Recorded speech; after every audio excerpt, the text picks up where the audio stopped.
मला सावरकर करायचा आहे, it has to be the best. आणि ही जी प्रिव्हेलिंग कंडिशन्स होत्या ह्या इतक्या निगेटिव्ह होत्या, तुम्ही त्या प्रोड्युसरला एकदा बसून म्हटलं either he does it or I do.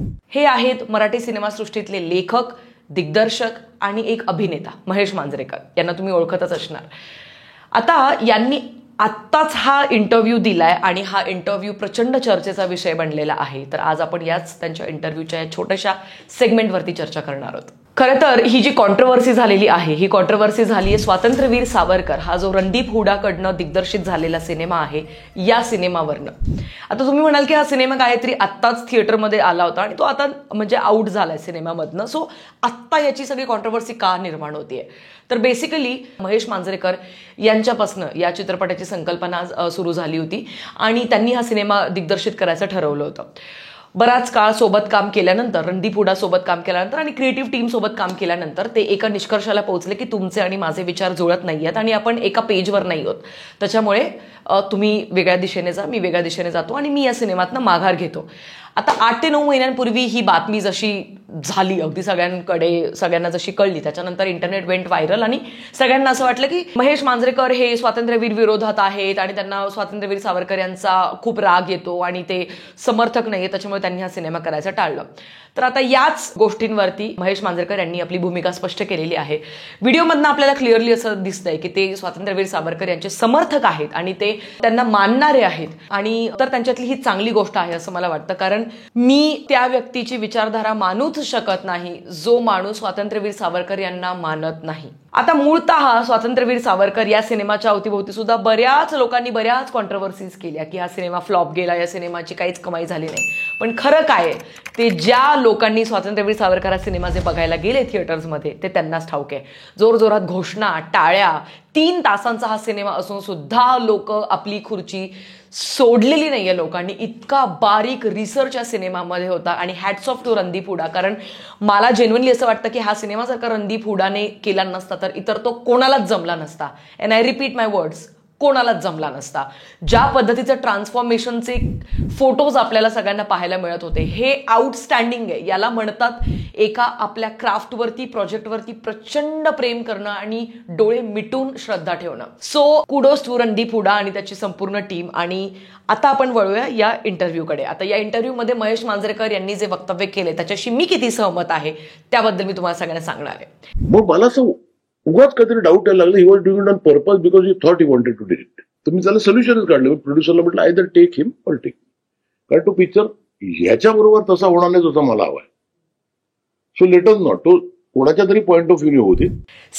एकाच घरात राहणारे 4 जे डोके असतात त्यांचे सुद्धा विचार बऱ्याचदा एकमेकांशी जुळत नसतात. त्याच्यामुळे having different opinion is absolutely okay. I genuinely feel that. Because प्रत्येकाचा बघण्याचा चष्मा वेगळा असतो, कामाचा अनुभव वेगळा असतो, आयुष्याचा प्रवास वेगळा असतो, विचार करण्याची पद्धत वेगळी असते आणि प्रत्येकामधली कला आणि त्यातले गुण हे वेगळे असतात. त्याच्यामुळे बऱ्याचदा असं होतं की क्रिएटिव्ह क्षेत्रात, कला क्षेत्रामध्ये खूप सगळे वेगवेगळे ओपिनियन्स असतात आणि त्याच्याचमुळे बऱ्याचदा काही सिनेमे फसतात, काही सिनेमे चांगले चालतात. आता त्याच्याचमुळे जर का महेश मांजरेकर यांना असं जाणवलं असेल की बाबा रे, आपले विचार आणि समोरच्याचे विचार हे वेगवेगळे आहेत, त्याच्यामुळे आपण नको काम करूया, तर I think that's not a bad decision. So me clearly support करते त्यांच्या या निर्णयाला. दुसरी त्यांची गोष्ट जी मला इंटरव्ह्यूतून आवडली ती म्हणजे अशी की त्यांनी क्रेडिट दिलेलं आहे रणदीप हुडाला. पण तो इतका त्याच्यात इन्व्हॉल्व्ह झाला ना, तो ऑब्सेस झाला त्या पिक्चरवर. ॲज अन ऍक्टर पण, ॲज अ रायटर पण. मला वाटतं कुठेतरी as a back of the mind. आणि एकदा तुम्हाला असं बोलाल ये शॉर्ट ना ऐसा लेगे, मी म्हटलं तिकडे मी कांट उकारले, म्हटलं तू नाही ठरवायचं. कारण मला असं वाटतं की कुठचाही सिनेमा हा दिग्दर्शकाचा सगळ्यात आधी असतो आणि त्याच्यानंतर तो त्या सिनेमामध्ये काम करणाऱ्या ऍक्टरचा असला पाहिजे. कारण दिग्दर्शकाचं जे विजन आहे, जी दृष्टी आहे, ती ऍक्टरला बऱ्याचदा कळत नसते. त्याच्यामुळे मला असं वाटतं की 100 90 वेळा तुम्हाला नेहमी तुमच्या दिग्दर्शकाचं ऐकलं पाहिजे, कारण तो त्या फ्रेममधून पाहत असतो आणि तुम्ही तिथे ऍक्ट होत असतात. त्याच्यामुळे तुम्ही दुय्यम स्थानावर नेहमी असतात आणि प्रथम स्थानावरती नेहमी दिग्दर्शक असतो. आणि अजून एक महत्वाची गोष्ट जी मला प्रचंड आवडली ती म्हणजे अशी की महेश मांजरेकर यांनी असं सांगितलंय की रणदीप हुडाला ज्यावेळेला मी स्वातंत्र्यवीर सावरकरांचा इतिहास वाचायला सांगितला त्यावेळेला, पण टू गिव्ह हिम क्रेडिट, त्यांनी अख्खा इतिहास वाचून काढला तेव्हाचा. म्हणजे फ्रीडम स्ट्रगल पासून सगळं सगळं पहिलं म्हणाले त्याने तो सगळाच इतिहास वाचलाय. एखादा अग्रलेख असू दे, एखादा काही असू दे, डॉक्युमेंटरीज असू दे, व्हिडिओज असू दे, सगळं त्या माणसाने वाचलं आणि त्याचं क्रेडिट त्यांनी त्याला दिले. पण आता नक्की काय नाही आवडलंय त्याबद्दल मी चर्चा करणार आहे. सगळ्यात आधी तर ह्याच्यामध्ये आपल्याला असं दिसतंय की महेश मांजरेकरजी म्हणतायत की पण ते ना त्यांनी त्या काळ्या पाण्याच्या सतत एवढं दाखवलं म्हटलं रे 1-2 सीन दाखवले स्टॉरेजचे तरी चालतात. ते सारखं सारखं का बघायचं आहे? मला असं सांगायचंय की काळ्या पाण्याची शिक्षा ही नॉर्मल तुरुंगवासासारखी नाहीये. काळ्या पाण्याची शिक्षा काय असते हे ज्या पद्धतीने त्या सिनेमामध्ये दाखवलंय ना, ते बघून तुम्हाला गुजबम्स येतात, तुम्हाला अंगावरती शहारे येतात आणि तुम्हाला त्या वेदना कळतात. ज्या व्यक्तीला आयुष्यात 2दा काळ्या पाण्याची शिक्षा झाली त्यावरनं तुम्हाला समजत असेल की तो जो सेगमेंट आहे स्वातंत्र्यवीर सावरकर यांच्या आयुष्यातला तो किती महत्वाचा आहे. त्याच्यामुळे महेश मांजरेकरजी इथे मला असं वाटतं की मी तुमच्याशी सहमत नाहीये. दुसरी महत्वाची गोष्ट की त्यांनी असं सांगितलंय की अरे मी म्हटलं तू गांधी बघ पिक्चर, त्याच्यात त्यांनी गांधीचा मुलगा दाखवलाय का? त्यांनी त्याच्यात नथुराम गोडसे पण फक्त एवढाच दाखवलाय. ह्याच्यात त्याला कारण स्वातंत्र्यवीर सावरकर हे एकटेच नाही घडले. त्यांना घडण्यामागे त्यांची बायको जी पावलोपावली त्यांच्या पाठीशी खंबीररित्या उभी राहिली, ते नसताना संपूर्ण कुटुंबाला सांभाळणारी त्यांची मोठी वहिनी, त्यांचा मोठा भाऊ, त्यांचा मुलगा यांनी त्यांच्या ते ज्यावेळेला तुरुंगात होते त्यावेळेला त्यांनी कसं कुटुंब सांभाळलंय त्यांचा सुद्धा खूप मोठा वाटा आहे. ते दाखवणं खूप गरजेचं आहे. तिसरी महत्वाची गोष्ट जी मी सहमत नाहीये, स्क्रिप्ट माझं हे अर्ध्या 70% स्क्रिप्ट माझं. ओके, हा थोडासा कुठेतरी मला थोडासा मीपणा जाणवला, जो मला असं वाटतं की कुठेतरी त्यांचा तो राग असू शकतो किंवा what ever it is may be, but त्याच्याशी मी सहमत नाहीये. कारण ज्या पद्धतीने रणदीप हुडाने स्वतःला झोकवलंय, मी अगेन सांगते की हा सिनेमा जर रणदीप हुडाने नसता केला तर हा या पद्धतीचा क्लासिक सिनेमा इतर कुठलाच माणूस करू शकला नसता.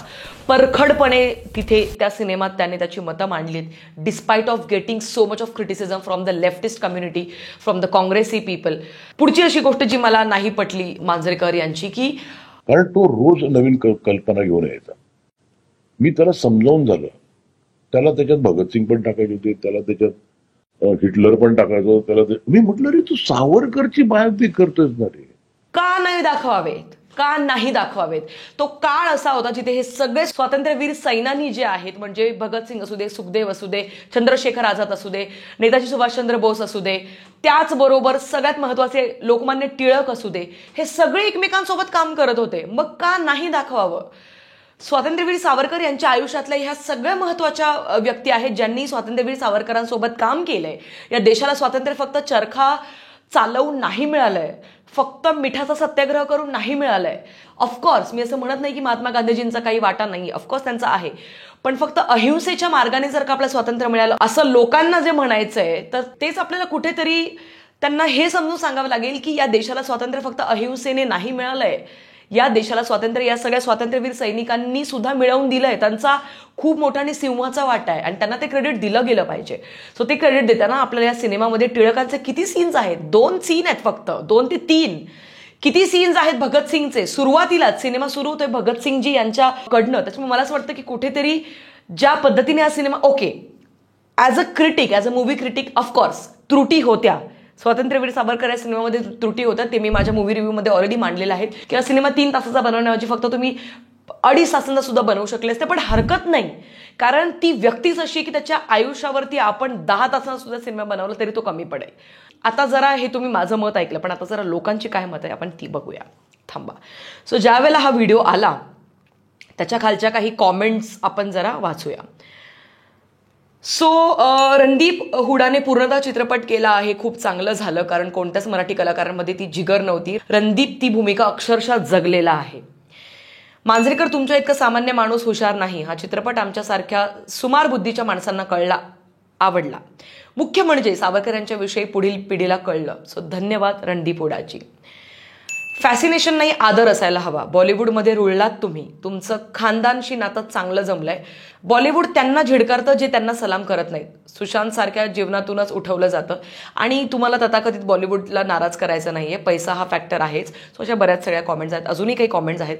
बरं झालं तुम्ही नाही बनवलं, आभार. मराठी कलाकारांनी सुद्धा नाही पाहिला हा पिक्चर, त्याचा जाहीर निषेध.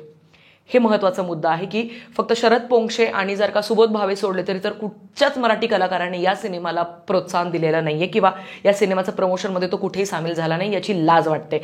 कारण स्वातंत्र्यवीर सावरकर, लोकमान्य टिळक हे सगळे असे हिरे आहेत ज्यांच्या पायाच्या नखातली कण सुद्धा आपण होण्याच्या लायकीचे नाही आहोत. आपल्या या मराठी मातीमध्ये ते जन्माला आलेले आहेत आणि त्यांनी आपल्या देशासाठी इतकं काही केलं आणि आपण हा सिनेमा प्रमोट सुद्धा करू शकत नाही. लाज असायला पाहिजे आपल्यावरती. काळ्या पाण्याची शिक्षा सावरकरांना 2 वेळा झाली, म्हणजे सावरकरांनी अर्ध्याहून जास्त आयुष्य काळ्या पाण्याची शिक्षा भोगण्यात घालवलं, तर मग 2 सीन हे पुरेसे आहेत हे दाखवण्यासाठी? दुसरं काय दाखवायचं होतं सावरकरांबद्दल ते सांगा. बरं झालं मांजरेकर यांनी हा चित्रपट नाही केला. रणदीपने उत्कृष्ट चित्रपट केला आहे. जे संवाद त्याने दाखवायची हिंमत केली आहे ती तुम्ही कधीच नसती केली. तुम्हाला एवढं वाटतं तर नथुराम गोडसेवरती एक उत्कृष्ट चित्रपट काढूनच दाखवा. आणि अशा असंख्य कॉमेंट्स आहेत. टोटल 550 कॉमेंट्स आहेत या व्हिडिओच्या खालती. You won't believe, me 300-400 comments वाचलेल्या आहेत. अँड आय वोंट लाय. जेवढे 300-400 कॉमेंट्स मी पाहिलेले आहेत त्या सगळ्याच त्यांच्या विरोधात आहेत. आणि कुठेतरी मला असं वाटतं की आपण कलाकार म्हणून नक्कीच जे चांगलं आहे त्याला सपोर्ट केला पाहिजे, जे खरं आहे त्याला सपोर्ट केला पाहिजे. सो ओव्हरऑल माझं हे मत होतं. बाकी तुमचं काय मत आहे तेही मला कॉमेंट सेक्शनमध्ये कळवा.